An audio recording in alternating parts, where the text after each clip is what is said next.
Quando eu comecei a trabalhar, era 50 ppm o limite de detecção, né? Hoje é nível de PPT. Então, praticamente, qualquer mineral, você consegue fazer análise isotópica.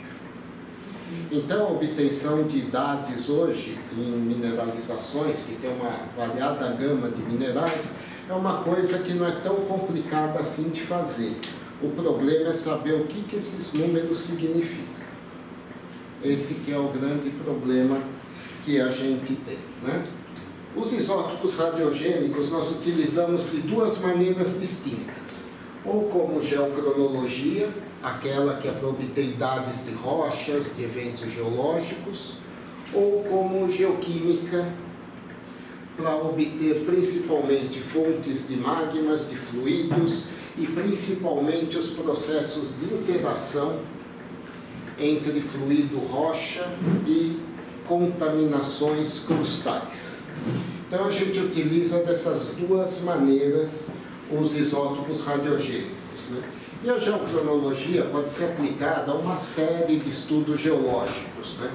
Desde estudos estratigráficos, estudos de deformação, metamorfismo, proveniência de sedimentos, petrogênese, evolução de crosta continental, cristalização de idades de mineralizações e em estudos metalogenéticos e exploração mineral. Então é aqui que nós vamos focar hoje o que eu vou mostrar para vocês. Essa palestra é uma síntese, é como um demo, de um curso que a gente tem que dura aí, sei lá, 8 dias inteiros praticamente. Mas vai dar para ter uma ideia legal disso daí. A gente pode usar isótopos, por exemplo, quando vai estabelecer o modelo conceitual de uma mineralização. Para isso, quando a gente tem que identificar a fonte da mineralização, qual é a sua idade e qual a sua natureza. Temos que identificar o evento de migração dos fluidos. Então, quando isso ocorreu e que tipo de interação ocorreu entre ele e as rochas encaixantes. Temos que saber o controle geológico da mineralização, o tipo de controle e a idade desse controle. Temos que saber quando houve a precipitação, concentração dos metais e os eventos de preservação do depósito, taxas de erosão. Então, se vocês olharem aqui, em tudo isso você tem que usar a geocronologia ou os isótopos. Tá? Então, a gente usa muito em modelagem conceitual. Depois, hoje em dia é muito comum nas mineralizações eventos de múltiplas intrusões. Inclusive nos Andes hoje, os depósitos pórfidos de maior dimensão são produzidos justamente através dessas múltiplas intrusões, que são muito próximas no tempo geológico. Mas hoje, com a geocronologia, com os equipamentos que dispomos, principalmente as microsondas iônicas de alta resolução, tipo XIRIM, ou os ICPs-MS de alta resolução, permite essa diferenciação desses eventos, né? A gente pode, por exemplo, caracterizar, quando você tem a fonte de um fluido, isso aqui é uma zona de subducção tipo andina, né? A geração de um fluido, esse fluido vai ascender, vai sofrer contaminação das rochas e vai formar mineralização aqui em cima. Essa contaminação aqui, às vezes, ela é muito tênue, muito fraca, e você não consegue detectar a nível de geoquímica elementar, com elementos. Mas os isótopos são extremamente sensíveis a qualquer mudança no meio. Então, os isótopos podem detectar esses processos bem fracos de contaminação crustal que tem. E a gente pode usar como critério de exploração. Por exemplo, a gente pode ter indicações de depósitos econômicos e de não econômicos, né? A gente pode ter Por exemplo, você tem numa determinada região várias anomalias. Isso funciona bem para exploração tipo brownfield, né? Como Carajás, por exemplo. Então você tem várias anomalias e permite você saber qual dessas anomalias tem maior probabilidade de dar um depósito. Então são essas basicamente as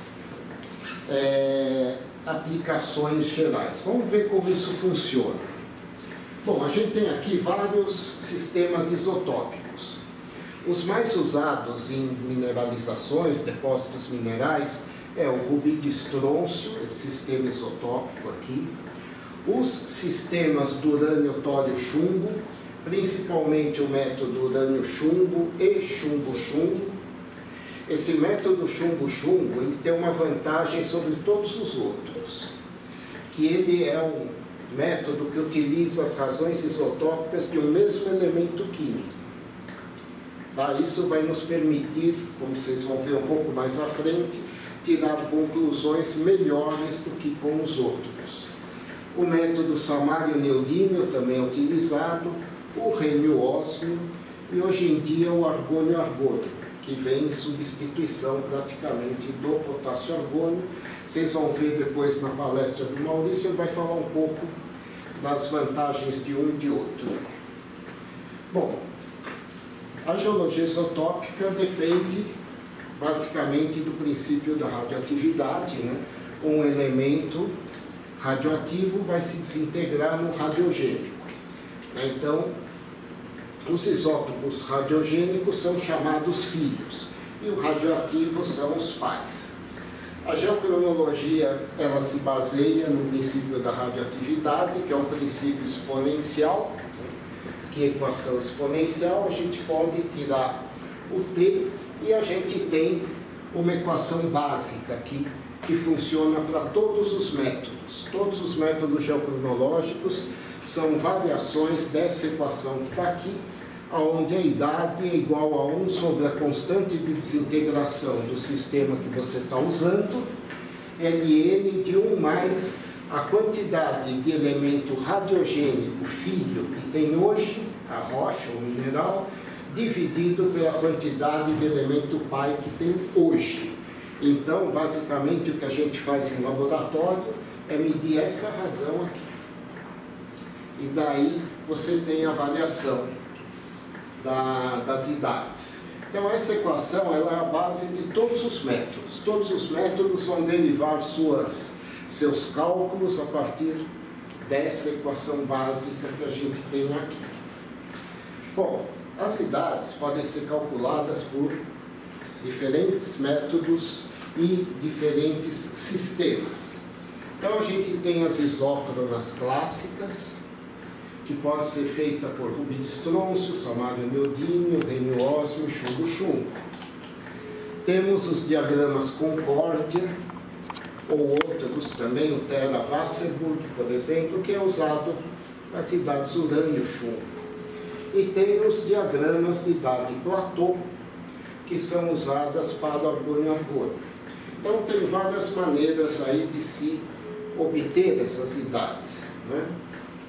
Bom, uma coisa que é importante vocês saberem é que toda idade, ela depende da temperatura. Tá? Então, toda idade que você tem, todo número, ele vai corresponder a uma temperatura. E depois, você que vai interpretar aquela temperatura relativa a que evento geológico. Tá? Não existe uma relação direta idade-evento geológico. É idade, temperatura. Essa temperatura corresponde a quê? A esse evento aqui. Então, o que acontece? Cada método, em cada mineral diferente, vai corresponder a uma temperatura. São essas que estão aqui. Então, você aplicar o mesmo método na mesma rocha, mas em minerais diferentes, você vai ter idade diferente. Tá? Por exemplo, argônio-argônio, né? Que a gente está usando muito aqui em Carajás. Se você fizer em Orblenda, Fibolo, vai dar a idade correspondente a 500 graus. Se fizer em actinolita, um outro tipo de anfibólio, a temperatura já é 350 da actinolita. Tá? Se fizer o argônio-argônio na biotita, a temperatura é 300. Então, se você fizer anfibólio e biotita do mesmo depósito, argônio-argônio, o mesmo método, você vai ter as idades diferentes.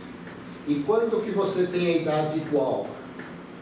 Quando você tem o resfriamento rápido, que passa do 500 por 300 em menos de 1 milhão de anos. Tá? Senão você vai ter idades diferentes. E assim funciona para todos os métodos. Tá? Idade, temperatura, evento.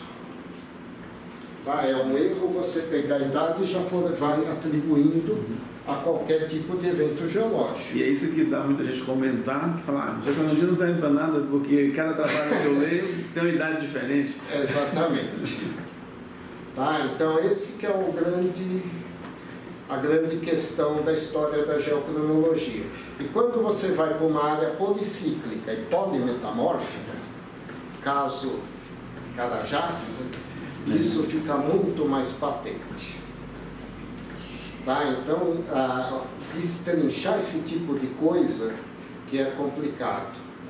E tem um conceito que eu acho que é muito, eu converso muito com os meninos aqui, e também com o pessoal que está vindo das universidades, é que não adianta você sair do testemunho, do afloramento, sem saber as relações entre as mineralizações. Claro. Porque no laboratório você não vai achar elas. Você vai determinar. Você vai ter um número. Isso, mas você não vai saber. Ter um número e vai saber essa temperatura aqui. Agora, um evento geológico, se você não tiver uma geologia bem feita, mediável que não significa nada. Tá? Então, precisa ver bem exatamente como é que é. Bom, então, você quando está com um depósito mineral, você pode datá-lo de maneira indireta ou maneira direta. A datação indireta, você vai trabalhar com os minerais de alteração hidrotermal. Então, chama-se indireta porque você não está datando a mineralização, você está datando a alteração hidrotermal. E depois você vai associar a alteração hidrotermal com o depósito. E muitas vezes não corresponde. Né?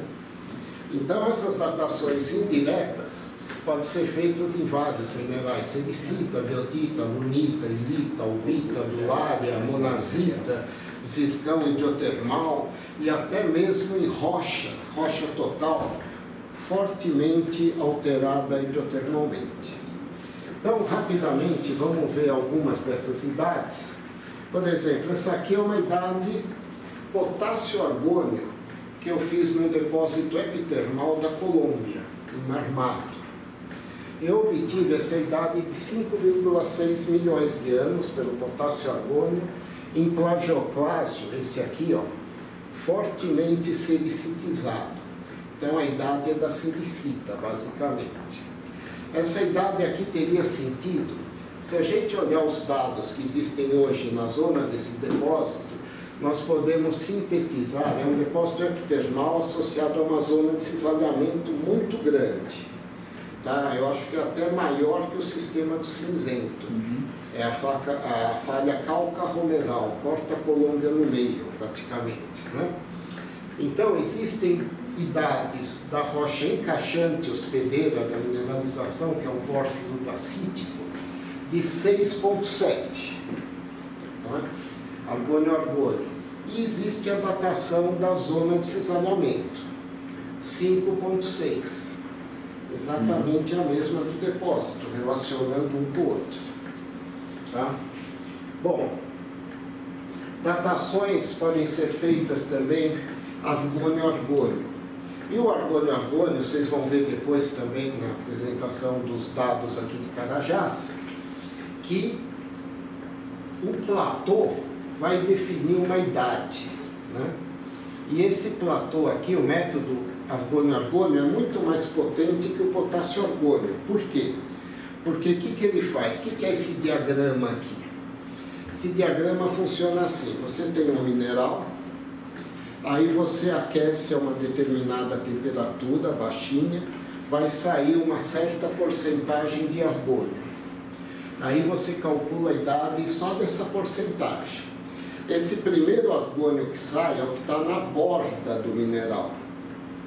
Tá? Então, aquele argônio que é mais afetado por eventos posteriores, né? Por perdas.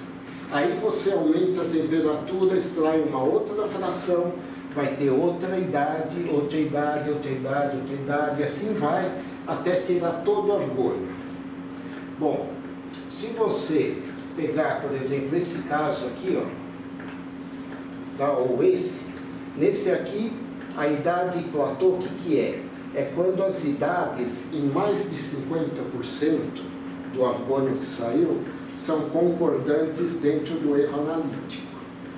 Então, você vai ter isso aqui, aonde isso aqui interceptar esse eixo aqui, vai ser a idade platô disso daí. Só que teve também essas outras idades. Então, quando você faz o potássio argônio, você mede tudo de uma vez. Tá? Então, se você fizer esse potássio argônio disso aqui, vai entrar essa idade, essas, e todas essas, tudo misturado. Tá? E quando você tem eventos superimpostos, as idades iniciais começam a mudar.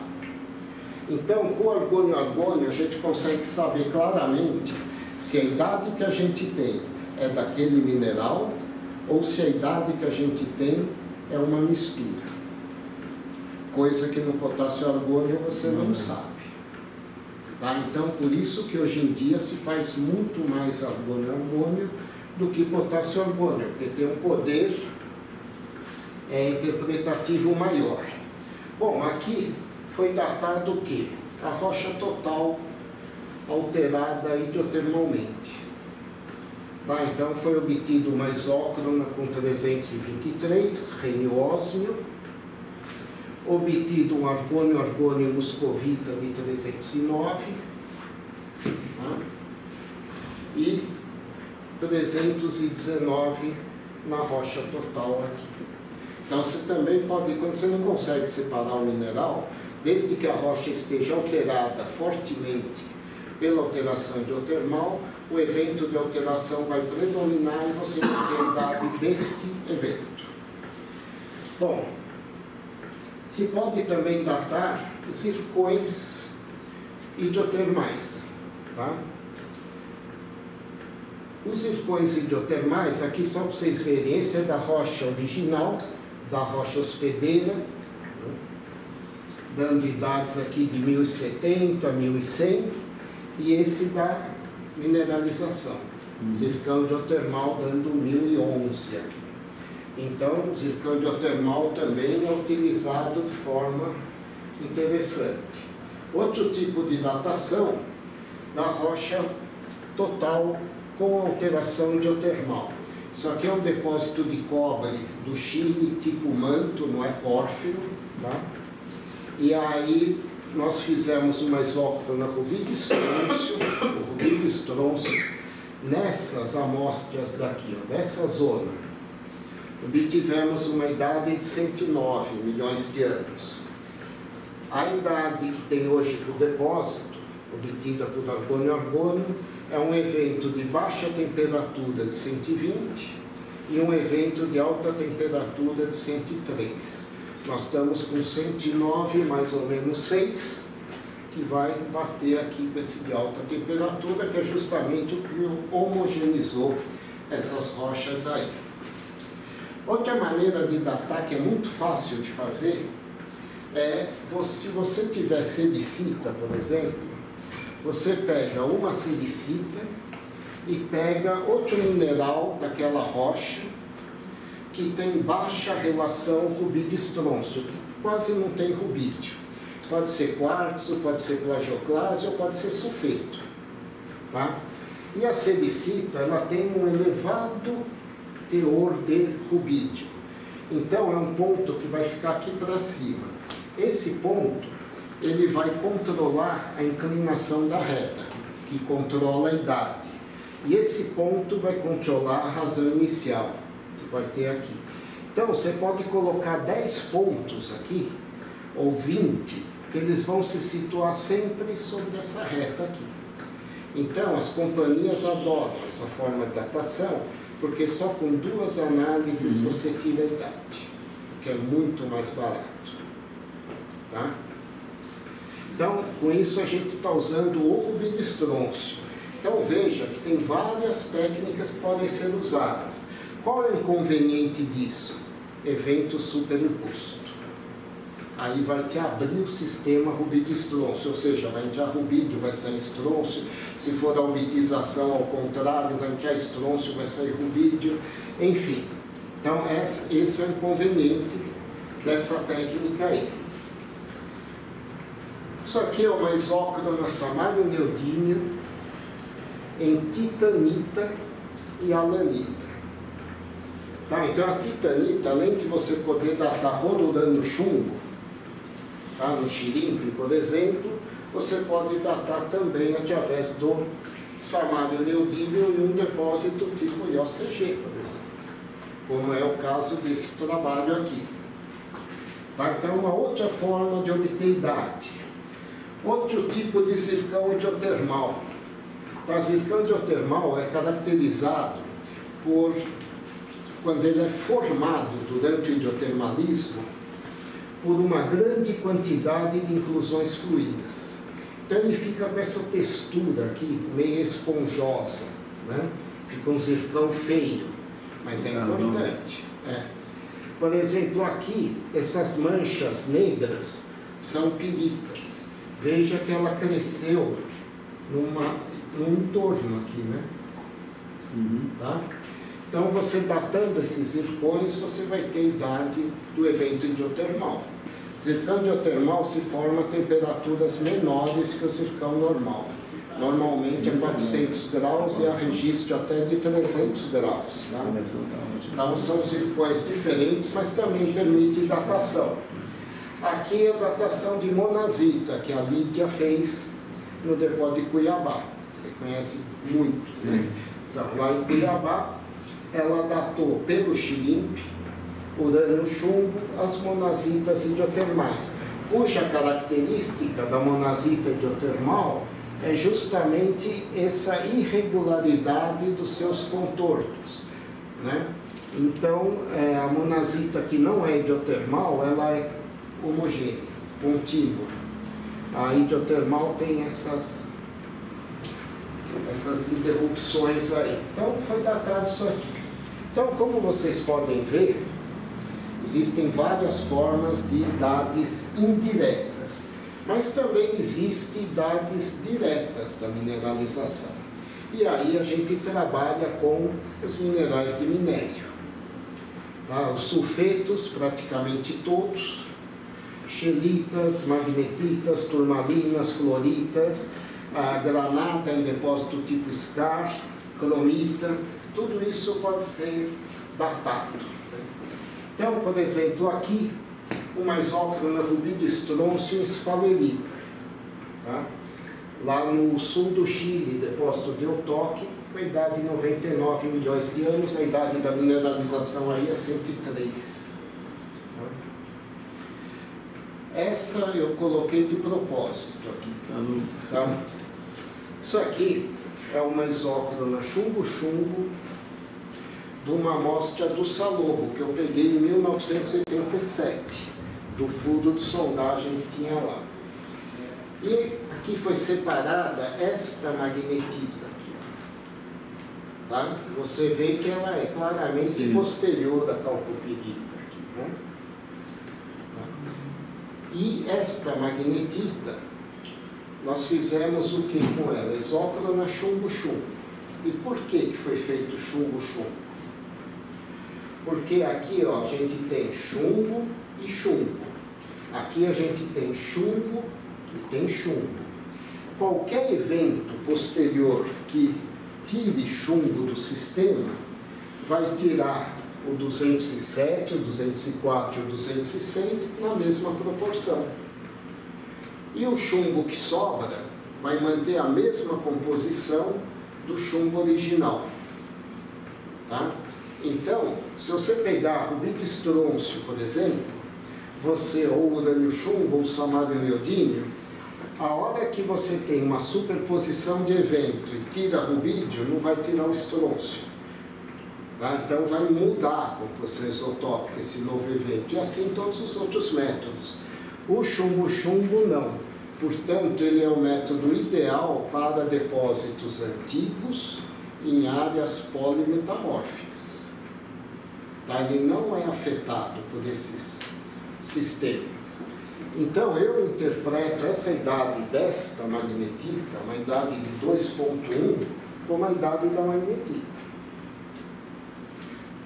Nessa mesma amostra, uma amostra desse tamanho, assim, nós tiramos a calcosina. A calcosina deu 2.74, correspondendo ao evento primário daí. E datamos a turmalina e a calcopirita associada à zona de cisalhamento. E deu 2.5. Tá? Então, numa mesma amostra, 2.7, 2.5 e 2.1. Está errado? Não sei. Não, pelo que eu conheço hoje de Carajás, não. Então. Há um tempo atrás eu diria que podia estar errado. Então, isso daí foi publicado no Episodes 2003. No Igarapé Bahia alemão, tem muito chumbo lá que foi feito, que dá essas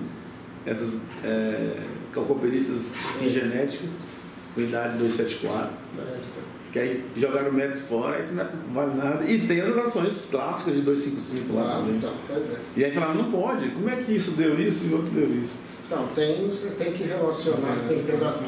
Tá? Sim, o importantíssimo em Carajás é a qualidade da amostragem. Isso.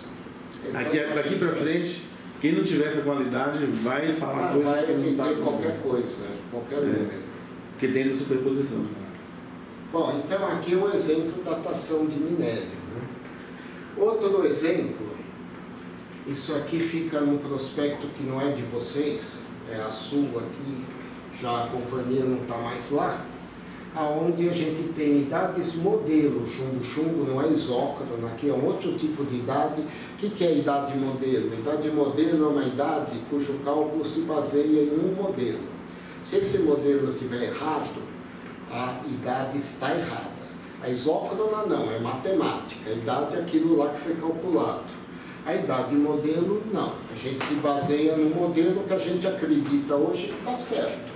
Mas em 1970, as pessoas achavam que era um outro modelo que estava certo, e não esse.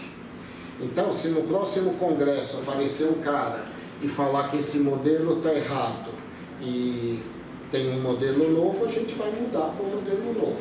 Então, esse é o problema das idades modelo, tá? Se baseia em um modelo. E aqui, então, eu tenho a idade da pirita em 273, vai? E a da calcopirita em 2.500. Tá? Aqui no... Ela dá osso. E aí os caras lá ficaram todos contentes achando que parecia Carajás. Sim. Só que não parecia. Geologicamente era igual. Tá? Mas, geoquimicamente não. Deem uma olhada nos valores da razão isotópica que a gente tem aqui desses pontos. 206, 204, tá? Tem 30 aqui, 140, 220. Quando o normal para depósitos arqueanos é 14, 13 ou 15. E o que significa essas razões altas? Significa que você tem muito urânio no fluido. Então o salobo tem muito urânio no seu fluido. Porque todos os minerais que nós datamos, desde o 2.7 até o 2.1, deram razões extremamente elevadas. Tá? O da Serra dos Gradaús deu o quê? O normal, 14. Tem depósito lá? Tem, mas é pequeno. Tá? Não é igual ao Carajás, apesar de geologicamente ser. E a idade também. Tá? Bom, aqui uma outra maneira de se datar sulfetos, também através de idades modelo. Nós datamos pirita associada à migração de petróleo da bacia lusitânica, em Portugal. Não tem nada a ver com o depósito mineral, mas a pirita tem. E lá na bacia lusitânica existem 3 eventos de evolução na bacia. E nós obtivemos as piritas relacionadas aos 3 eventos. Tá? Então, a idade modelo aqui também funcionou. Eu estou mostrando aqui só os que funcionaram, porque eu tenho também dezenas de exemplos de idade modelo que não funcionou. Tá certo? Então tem que deixar isso bem claro. Idade modelo é assim mesmo, hora funciona, hora não funciona. Por quê? Não sei. Eu posso fazer uma pergunta antes? Pode. Quando renova esses modelos, recalcula as idades sempre? Já... Não, mas no paper está escrito que modelo que foi calculado. E se você for usar, você pode mudar o modelo. Aí você pode calcular de novo. Porque o dado que sai na tabela, como você é isotópica, essa não muda, é de laboratório. O que muda é a idade. Interpretação. Mas no caso do chumbo-chumbo, existe hoje publicado por aí só basicamente 2 modelos. Um antigo, que é o Holmes-Haltermann, que tem, dizem, é uma evolução estágio único, é meio complicado de explicar aqui hoje, mas no curso a gente explica. E esse outro, Stacey-Kramers, que é o atual, que vem desde 75, tá? Que é o que a gente usa, que o chumbo tem evolução dupla. Só para encurtar a conversa, chumbo de evolução simples é aquele que sai do manto e forma o mineral, tá? Forma o minério. E o de evolução dupla não, o chumbo sai do manto, fica na crosta, qualquer rocha, e depois ele vai para formar o minério. Tá? Então, o primeiro modelo de estágio único só funciona para depósitos tipo Kuroko. Saiu do manto, formou o minério. Todos os outros não funcionam. Tá? Bom, só continuando então a gente tem isócronas reniósmio, pirita. Isso é comum, tá? O reniósmio não é tudo isso que dizem que ele é, também tem problemas de interpretação, porque ele é um sistema que abre com evento superimposto. Então tem alguns casos que, se o evento não atinge as temperaturas de fechamento do reniósmio, não tem problema. Agora, se atingir, ele também vai bagunçar todo. Tem umas piritas que foram datadas interreladas com os bifes, que deu 274 também, aqui em Carajás, ali na Serra Sul, com reniósmio e pirita. Então, pode ser. Bem interessante. Então, o reniósmio tem que se pensar bem também.